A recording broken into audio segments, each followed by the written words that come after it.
You're watching the AI Report. Only a few updates today. Let's get into it. Despite not being too vocal about it, Apple are investing heavily into generative AI. A significant chunk of their research and development costs are in AI.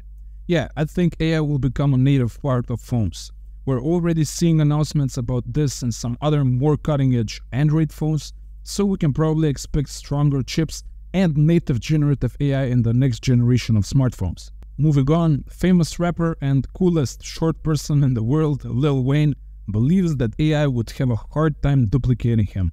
In his own words, I'm like, is this AI thing going to be amazing too? Because I am naturally, organically amazing. I'm one of a kind. So actually, I would love to see this thing try to duplicate this mother effer. Well, I like Lil Wayne, I am a fan of his music, but I think he's being a little bit overconfident here. I mean, sure, that's part of his whole shtick, I get it, but in 5 to 10 years, a little AI will probably have more Spotify downloads. Next, Ayşe Ertuğrul and Sera Atmas, students of the Yashar University Faculty of Communication Department of New Media and Communication. Okay, that's a mouthful. They receive recognition for using AI to save the environment. So, instead of going through the whole ordeal of taking an original photo of a locally dressed person in central Anatolia eating a dragon fruit grown in Antalya, they just used AI to generate the image. Somehow they estimate that taking the photo would have released 278.4 kilograms of carbon dioxide into the atmosphere. I'm not sure exactly how much carbon dioxide is released by generating a photo with AI. I mean, there's a lot of computing power involved in the process, but it's probably much less than 278 kilograms. This never occurred to me before.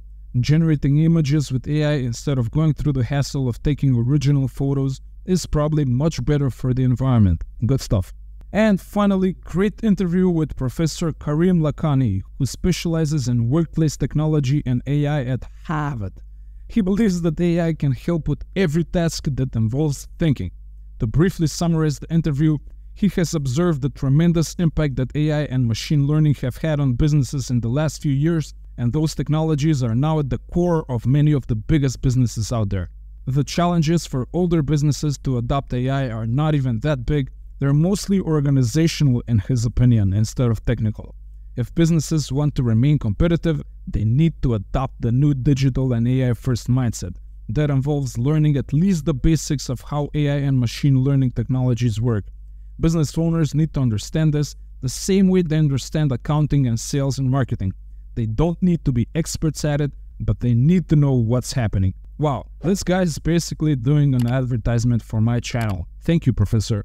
He draws some very interesting parallels between the previous tech revolutions and how AI might be similar. I recommend reading the article, it's really good. I'll leave a link to it in the description. He kind of circles back with one of our favorite sayings here. There are a lot of reasons why we should be optimistic about AI. AI won't replace humans, but humans with AI will replace humans without AI, and that's the way it is. That was the AI Report. Not a lot of news today. I hope you still learned something. Like and subscribe, do your thing. I appreciate that, and I will see you tomorrow.